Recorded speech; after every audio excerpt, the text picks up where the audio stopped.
So what's up, everybody? Welcome back to another episode of Colton Posey Fishing. Today we're going to be going over my 5 favorite baits for August. And yes, it is hotter than 3 hells out here, but this is a great time to catch fish all day on top water. If you notice, my skin's leaking, my shirt's different colors in certain places.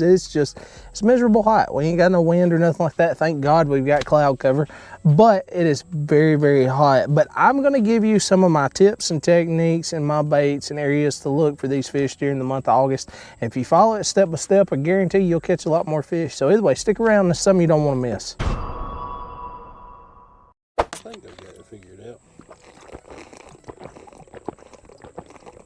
All right, guys, so just kind of jumping into it. When I think of August, where do I think bass are? I think these fish are typically, one of the main things is understanding these fish are typically going to be schooled up. They're going to be schooled up. There's going to be multiple fish in a group. Earlier, we just run over a group of fish. There's probably, what, 40, 50 fish just in that one school?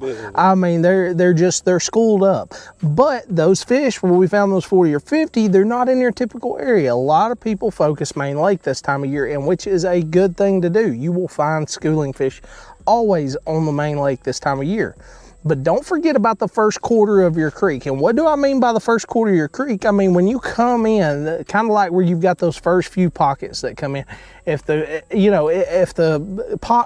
creek is 100 yards long, the first 25 yards, don't forget about those areas. Those are great places to focus that a lot of anglers just don't focus on. That's typically where I focus, and that's where I catch most of the fish. So have you heard about the new best thing since sliced bread? It's actually called Tolos. What Tolos is an app you can download on your Android or your Apple phone and search your area for trailers to rent in your area. So if you need a quick pick-me-up, hey, I got to clean up some stuff around the house, hey, I got to move some stuff for my business, but you got some things tied up and you don't want to go spend 3 to 4 grand on a trailer, then download the Tolos app on your phone right now. Search your area, put in the dates you want to rent, and it'll pull up a list in your area and pricing of the trailer that you need. Everything from car trailers to marine trailers, enclosed trailers, dump trailers, the whole 9 yards, anything you can imagine. And you can rent from individuals like me and you. That means dump the corporate suits and help out people in your local community. Now I know what you're thinking. Well, I'm renting a trailer from somebody. What happens if I damage it? Well, Tolos has a protection plan that covers that trailer up to 30 grand if anything happens. So you're covered, the renter's covered, everybody's happy. Get your stuff done. Download the Tolos app today.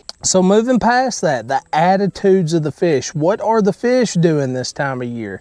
They are consistently feeding on shad, brim, and crawfish. Those are the main things that I'm gonna be focused on. And yes, they're eating throughout the entirety of the day.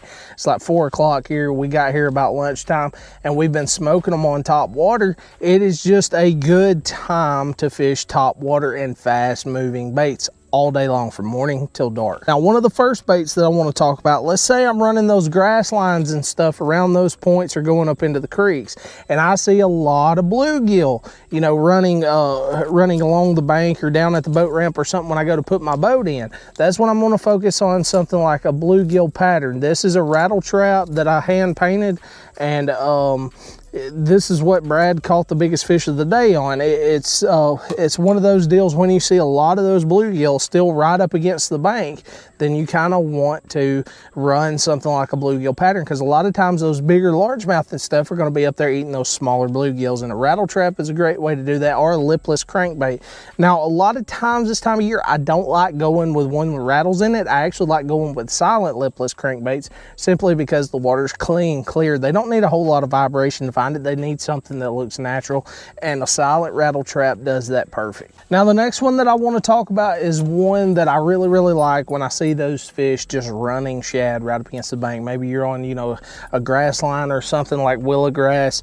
You just kind of see those fish running shad up and down the bank or close to the surface, but you can't really get them to commit to a top water, and you can't really get them to commit to a jerkbait.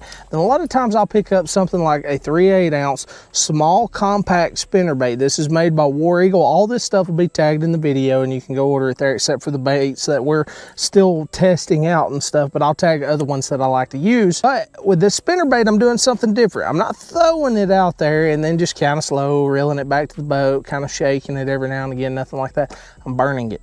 Basically, I'm throwing that bait out there. As soon as it hits the water, I start to reel it, but I'm reeling it fast enough where I can see a kind of like a V on top of the water. I'm mimicking what those shad do when they stay very, very close to the top of the water. You ever see them kind of scurry across the top of the water? You'll see that little V shape going across. That's what I'm mimicking with this, and I'm burning it. Every now and again, I might shake it or something like that, but they will come up 4 or 5 foot and absolutely annihilate it. It's a great way. Go with your natural colors, anything, you know, that mimics stuff in your lake, whether that's threadfin gizzards or whatever.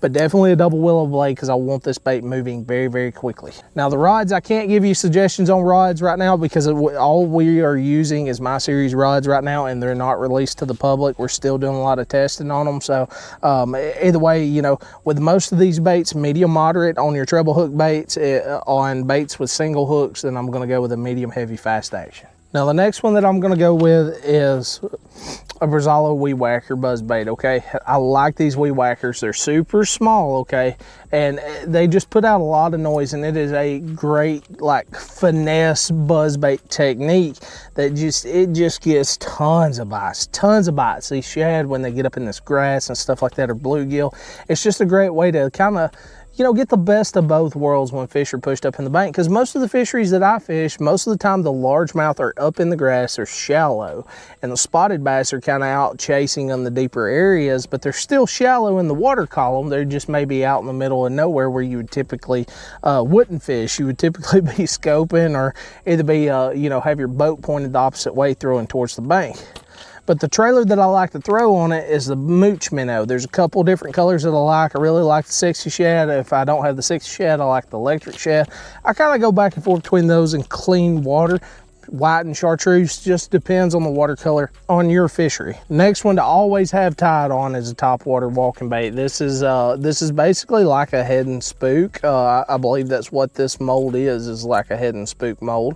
But I just kind of hand painted it a little different. I've kind of got that black pattern on the back, white belly, kill target up here, kill target back here, and then the feathered treble hook always on my Topwater baits.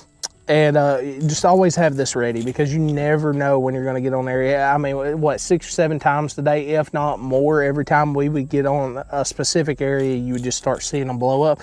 And you could pick this up, work it across wherever those fish were blowing up, and usually pull 1 or 2 out of the school, if not more. So, you know, always keep some type of walking bait or popper or something like that on the front deck of your boat. Another sneaky one's that head and torpedo. So like your prop style baits is always a great option, but you know, just always have a Topwater ready. Now this is going to be a sneaky one. The cat's kind of been out of the bag about this, but I've been talking about this for years, and you guys who are not new to the channel has been watching me for a couple of years. I always keep one ready this time of year, and that's a jerkbait, okay? This is another one. This is like a mega bass mold that I painted up, like a blue shad color with some chartreuse, just a color that I thought would work very well. And not working this jerkbait like it's winter, so I'm not pause. I'm not doing any kind of pauses really. Any pause that I do is for a split second. I'm working that bait super quickly and trying to get these fish to react. And 99% of the time, when they will not commit to your Topwater bait, or you may be fishing under them, if you're trying to get something in that 2 to 3 foot range, a jerkbait is absolutely perfect. You just got to work it quick. So what I mean by working it quick, 4 to 5 pops, okay? Very quickly, very aggressively, and then a split second pause, and then I'm right back. 2, 3, pause, 4, 5, pause, 1, pause. The only bad part about this technique this time of year, you're gonna catch every fish that you get around, but you are absolutely gonna get wore out. But struggling to gain confidence, if you're struggling to gain momentum, in the middle of August, these are all great power fishing techniques that I like to use, that I will be using all August long while somebody's out there shaking a drop shot at some fish that's been caught 100 times. I'm not looking for the smartest fish in the lake to bite my bait. I'm looking for the dumbest, hungriest fish to bite my bait, you know, while I'm out there fishing, and it typically makes for very, very fun fishing. But either way, guys, I appreciate you stopping by. Make sure to hit that thumbs up button. It helps me out a ton. Also, subscribe down below. I got you covered every week when it comes to bass fishing. Comment if you have any questions, anything you want to add, or you just want to talk fishing. I'll see you guys next time.